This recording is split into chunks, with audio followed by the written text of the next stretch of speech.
Pinag-usapan sa pagdinig ng Commission on Appointments Panel ang isang Chinese artificial intelligence model na DeepSeek. Yan ang ulat ni Daniel Manalastas. Natalakay sa Commission on Appointments Panel ang DeepSeek, isang Chinese artificial intelligence model. Tinanong ang ilang sundalo na sumalang sa CA hinggil dito. Ayon kay Brigadier General Constancio Espina II, sineseryoso ng Armed Forces of the Philippines ang ilang usapin sa teknolohiya at hindi lamang DeepSeek, kundi ang iba pang teknolohiya na kanilang ginagamit. Technology is a double-edged sword, so it can be used and it can be abused.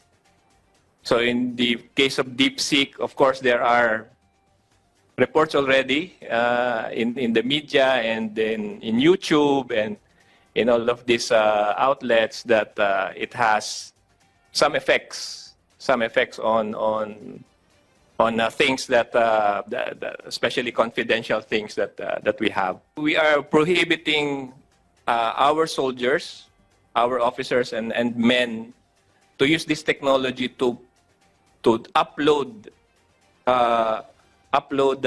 confidential information on matters of national security. Si Congressman El Rey Villafuerte pinakita pa sa CA panel na sumubok siya ng DeepSeek at ito ang lumabas. Meron kasi akong DeepSeek eh. Tinesting ko siya ngayon ha. Sabi ko, is China abusing its power in the South China Sea against the Philippines? Alam mo sagot? For AI sorry, I am not sure how to approach this question. Ibig sabihin, filtered yung AI nila.